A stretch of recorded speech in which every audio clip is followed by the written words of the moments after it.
Hello and welcome to this week's episode of The Wire Wrap. I'm Jahnavi and with me I have Maya Mirchandani, who is the head of Department of Media Studies at Ashoka University. Thanks, Jahnavi. And founding editor of The Wire, Venu. Thank you both so much for joining me. Now, yesterday afternoon, rather in some ways unexpected, in some ways very expected thing happened, which was that a US military plane landed in Amritsar carrying 104 Indian citizens who were in the US without the right documentation. They were undocumented immigrants, most of whom had actually gone fairly recently, within the last month or so, and had been kept in detention centres. This plane landed in Amritsar, and there were 12 minors. The youngest of them was just 4 years old. Most of the people were from the states of Gujarat, Haryana and Punjab. Now, this is the first such flight outside of the Americas since Trump took over for this term. And it's also not ordinary to use military planes for deportation. In fact, Colombia and Mexico had earlier refused to allow these military planes to land with deportees. Brazil has also raised questions on the conditions within which these people are being treated. In fact, even here, our reporter Kusum Arora has testimony from some of these people who were deported saying that they had handcuffs and chains around their legs on for the entirety of their rather long journey. The Indian government, though, hasn't said anything at all so far. Prime Minister Narendra Modi is supposed to go to the US next week and is likely to meet Trump in Washington. Now, deporting undocumented immigrants was a very large part of Trump's campaign. Yeah. He said again and again that he is going to do this.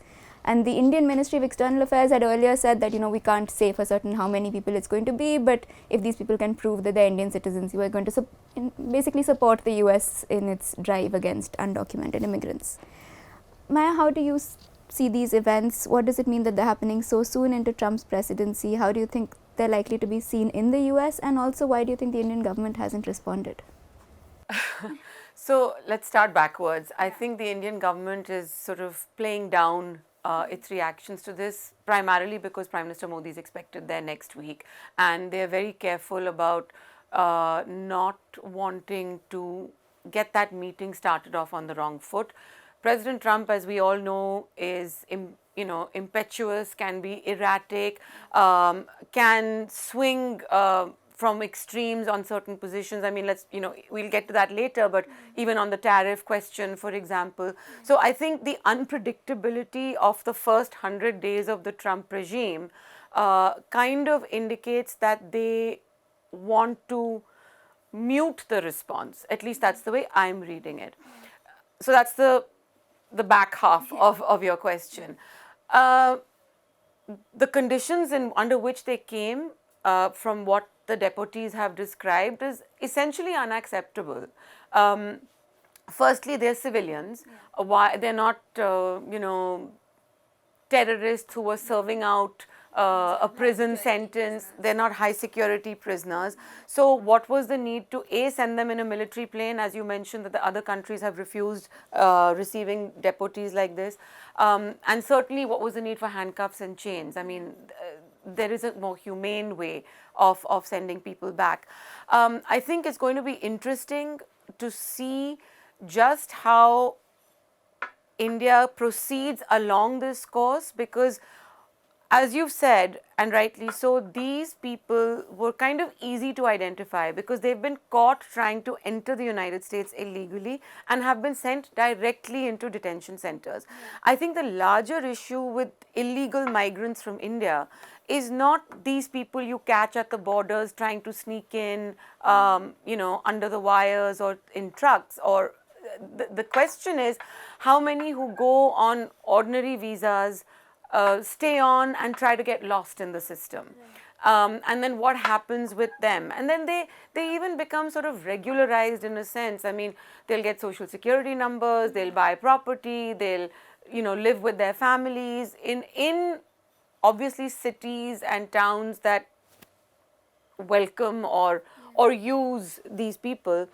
So the challenge for India and the challenge for the United States is going to be, how do you identify and navigate these people? Remember, the Indian diaspora is one of the wealthiest and one of the strongest in the United States, right?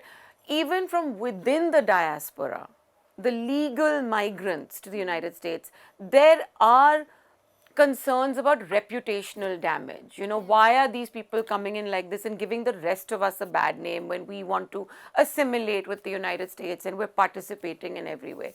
So there's a lot of that dynamic that's also going to play out. And I think for a government in Delhi which is so focused on its image abroad, so focused on garnering support from the diaspora for its domestic policies, they are trying to kind of play both sides in a sense right now. That's the way I'm reading it. I think I personally feel that to your first question, government should definitely have had should have made a statement on the way they were handcuffed and chained.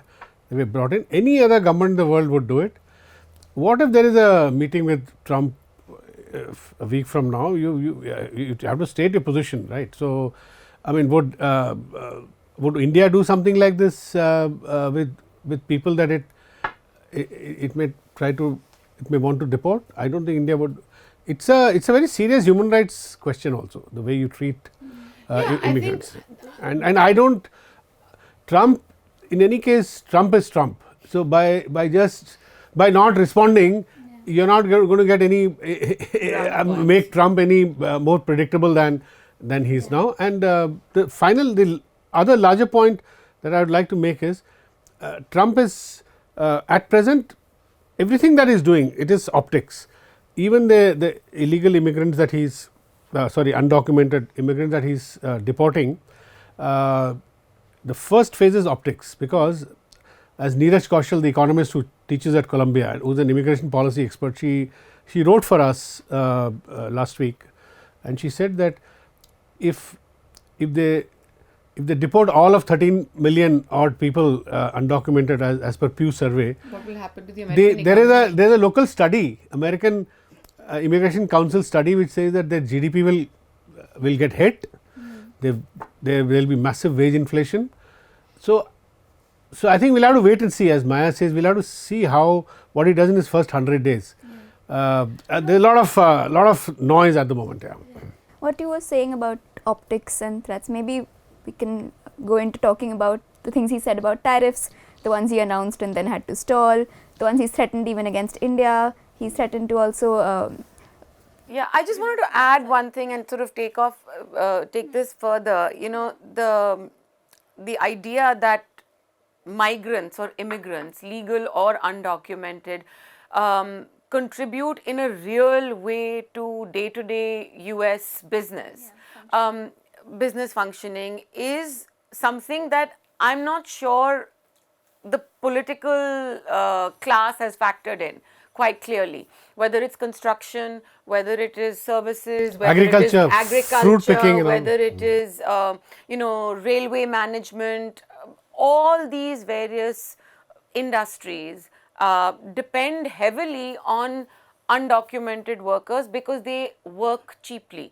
There's no insurance compulsion, there is no social security benefits. The liability factor that a regularized American worker would need is not required. The wealthiest American families use undocumented nannies to look after their children. I mean, there is all that. So what's going to happen, I think, is a real question, and it'll be interesting to see just what the blowback on the economy is going to be. And another point, American economists, responsible economists, and even other observers, political observers, have said that these jobs that undocumented immigrants are doing, they are not substitutable. They can't be substituted by local Americans. They will not take those jobs. And not on those wages. Yeah, and not on those wages. Not on those wages. Yeah. I mean, And even if they take the jobs, because I think there is a greater sense of dignity of labor in general in the United States, but not on those wages. Yeah, especially not on those wages, without insurance, etc. Yeah. Coming back to the tariff threats, and he's also said this about India, that India has these harmful tariffs, and so he may have to retaliate. Venu, do you think India is prepared for a situation where he might make good on that? Well, again, I would say even there, Trump's bite has been far softer than his bark. His bark was much harsher. Initially, he said 60% tariff on China. On China, it's just 10%. On India, it was assumed to be 10%, right? Yeah. We have to see what he does. When Modi goes and meets him, I don't know what sort of deal Modi does with him. On Canada and Mexico, he had said 25%. He came good on 25%, but then he's postponed it because he's using that as a bargaining chip with the Mexican president, who said that she's agreed to do certain things on the border, upon which Trump might relent a little. So we don't know what will happen the next. But broadly, I'd like to tell you that even high tariffs, Trump can't be on a suicide mission, economically speaking. He can't hurt his economy beyond a point. So recent history suggests that when in 2018, when he introduced tariffs on China, 25%, and China retaliated, what happened after that? In the 5 years or 6 years or 7 years after that, Chinese trade with US has more or less remained where it was. Yeah. Chinese exports to US reduced, but then through Mexico and other third countries, Chinese exports to US actually increased. Mexico had, when Trump took over in 2018, Mexico had about 200 billion exports to US. Today it has 500 billion. It has gone by 3. It is more than doubled, and a lot of it, people say Chinese companies set up operations in Mexico and in exporting into. So the global supply chain did not get so badly sort of disrupted. The Chinese quietly managed to shift some of their companies to other places, other countries with whom US has a decent bilateral trade relation, Vietnam included. So if you go by that experience, I don't think Trump can do anything drastic this time, because this time the global economy is even more vulnerable than it was in 2018. So, but I think also, I mean, you're saying about committing suicide economically. I think that's I think the crux of this, because forget what's happening globally in other economies. Let's just bring it down to brass tacks of what the American consumer wants. The American consumer is now used to getting bargains. Okay, it's used to buying things in bulk at throwaway prices. They go to Costco and they go to Walmart and they buy made in China goods for $2 and $5 and $7. And when those things become $20 and $50 and $70, there will be a backlash from within the United States as well. And I'm not talking about high end or big ticket items. I'm talking about everyday things, everything from Tupperware to kitchen utensils to a bath sponge is coming from China. So what you're selling for 50 cents is going to cost more. And what's going to happen when your purchasing power comes down, because at the end of the day, the tariff is going to be passed on to the consumer. We know this.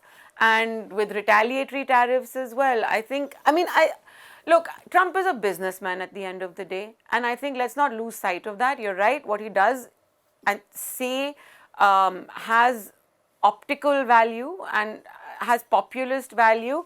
But at the heart of it, he's a bottom line guy. But India, and I think he's going to play that, yeah. But with India, you asked about India. I didn't. With India, he'll do some hard bargaining, because Indian tariffs are really quite high. That a lot of items on 15%, 10%. So Trump will preemptively the budget reduce tariffs on Harley Davidson bikes. This is something which was a beef between Trump in the last presidency. So I think there will be a lot of hard bargaining with India, and India will have to do some compromise, because US is our biggest export market. It's the only we have the largest export trade surplus with the US, so we are dependent on US. And the other thing that India could do is Trump would of course want a lot of other concessions from India, which will create problems with our domestic big capitalists. You can call them crony capitalists, because Trump would want to push Elon Musk's Starlink project in a big way. Elon Musk is ready with he spent about $30 billion on a satellite phone R&D, which can in about 2 years can be used on iPhones and these phones. So he's trying to push satellite based terrestrial phones that entire population can use. At the moment, satellite phones are only meant for for certain areas not reachable, certain type of communications. So but he's trying to make it like mass for mass use. Yeah. So Mukesh Ambani and Airtel, Sunil Mittal, they've already upped the ante, saying that no, we should not give satellite spectrum free. We should charge Elon Musk for it. Now, statements about 3-4 months ago, Jyotiraditya Scindia also said, "Oh, these have big security implications for allowing satellite phones." Let's see what happens on that. I would see that as an interesting sort of testing ground for this relationship. Yeah. Trump will push very hard for everybody, for not only Elon Musk, but for all of them who were there at his inauguration. So all of them, and he'd like to push his tech guys to expand the market share here.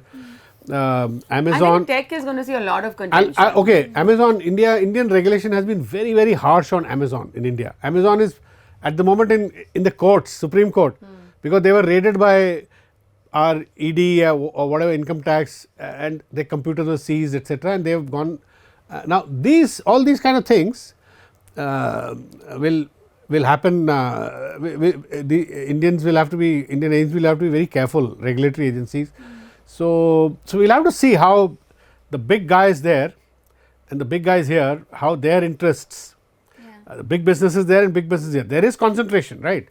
Trump has a set of big businesses, Modi has a set of big businesses. How their interests kind of get reconciled, not reconciled. For me, that'll be a big thing to watch. Moving focus a little bit, you already mentioned the budget, and I wanted to talk about that next. We saw the budget announcement on the 1st of February. Now, the economic survey that was released the day before recognized that there are some pressures the economy is facing of multiple kinds. It mentioned, the rupee depreciating, falling foreign exchange reserves, a lot of those things. But we didn't see much of that mentioned in the budget. Venu, would you like to comment on that? Did you see some foresight in the budget on dealing with those issues?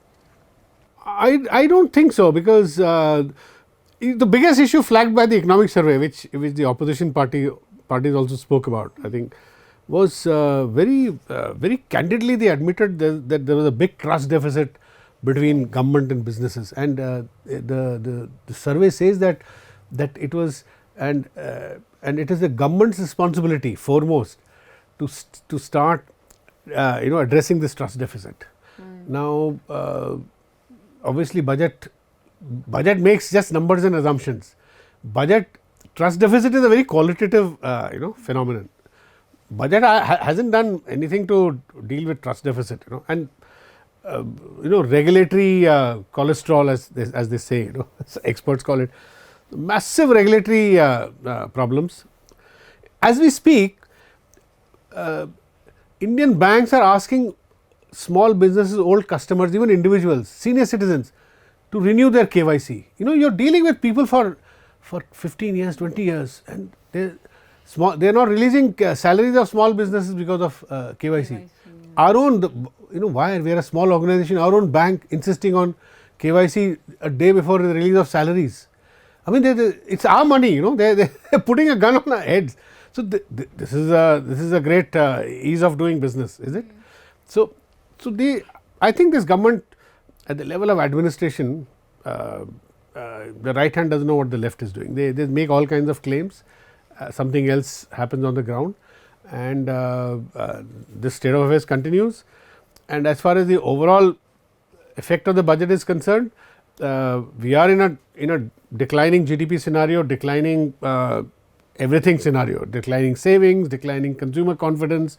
Recently, Telegraph had done a survey, and most people said that they didn't feel that their future incomes and future prospects were bright under this regime. So let's see what happens. The animal spirits are are not there, and they've been dealt another blow by Trump, because whatever little positive sentiment that was generated through the middle class, tax cuts for the middle class, however limited, 2 days later Trump tariffs hit the stock market, hit the currency badly, and kind of neutralized the effect of the budget, whatever feel good effect that budget had generated for the middle classes. So, let's see what happens. People are saying that the Indian currency could, most experts believe that hit cross 90 by May, June. That has its own implications, because you will import inflation. A lot of foreign investors, they typically, when they see the currency unstable or depreciating, they wait till the depreciation is fully done, only then they will bring their dollars in, because they do not want to bring it while the depreciation, because if they invest now and after that it depreciates, they lose, right. Yeah. So this is a very critical factor. FIIs, foreign institutional investors who invest in the stock market, and FDI, greenfield, foreign investments in greenfield from abroad, they will wait to see how the next, say, 100-200 days under Trump they pan out in terms of currency depreciation in the rest of the world. Because today the fact is that a lot of capital is flowing back to the US. It could be herd mentality. A lot of American analysts are also saying that this is overdone. You know, there is no case for so much money coming back to the US. After all, emerging markets is where the growth is happening, right. Asia, Latin America is where the growth is happening. So, they are saying that it should come back to emerging markets. When they will come back, one does not know. Meanwhile, what damage it does to currencies en route. So, we do not know. So we are actually for 6 months, next 6 months, I think we are looking at very kind of stormy situation. I think seat belts on situation. No? And I think, like, from the common man's perspective as well, this is, I mean, the rest of it is Venu's domain, but yes, there was this positive bump in middle class sentiment. Everyone's going to save some tax if they move to the new tax regime, etc. But I think the question really is also like on jobs and unemployment, and I think that, to me, was not something that was adequately addressed in the budget. Tokenism, yes, that we need to move towards job creation and things like that, but where is it happening? And I do feel like we're so sort of saturated with whatever small service jobs that there are around, that they've actually begun to be meaningless. So how do you propose this? I mean, what are the sectors in which you could, I wanted to hear a little more about that. So what my saying on, I forgot to mention unemployment. Right. The last budget, after they came to power in July, was like this time the focus on the tax cut for the middle class, right. Last budget the focus was unemployment, and they came up with a slew of schemes. One big scheme was to connect 1 crore youth, fresh graduates, to big companies through the apprenticeship route for jobs, and for that some allocations were made, and for that the government was also talking to all the corporate houses. No mention of that in this budget. Yeah. One would have thought that there will be some carryover rollover, or some description of what happened, given update, like a report card. See, given update on your biggest scheme, most ambitious scheme that you announced in July last year, it was missing. So obviously they are not confident on employment at all. Yeah, one of the things you both mentioned was this, tax relief for people who earn less than 12 lakhs a year. Now, there's only about 2% of the Indian population that actually pays direct taxes, but a lot of them are in urban centers like Delhi, and some people did suggest that perhaps this was also, the budget was announced just a few days before the Delhi elections. So Delhi voted yesterday in the elections for the assembly, and we've seen the exit polls come out, and as we know, exit polls have a very murky history of getting it right and wrong, so we don't want to give them too much time. But a lot of them did suggest that it's not going to be as easy for the Aam Aadmi Party to come back to power as it has been over the last several other elections. And several of them suggested that in fact the BJP is going to be the one forming the government, though there was some disagreement. I think we'll wait amongst till them. Saturday. Yeah, exactly. Best to wait till Saturday. But I just wanted to ask you, as we close today's discussion, what did you see as the issues that Delhi was voting on this time?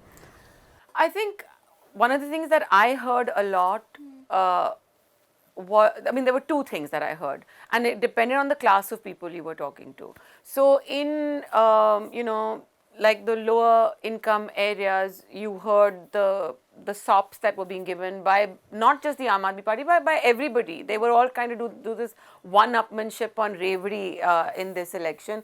So in a sense, depending on who you spoke to, they said, these guys are going to win because they're giving you all this. From the other side, what you heard was that because of the constant tussle between the center and the state, or whatever is left of this state government in Delhi, the local government, things are not getting done. I mean, things like sanitation, like roads, like, I don't know, power, other stuff is not getting done. And so, does it make sense to have the same people, double engine ki sarkar? You could have arguments for both, depending on which side of the fence you're sitting on.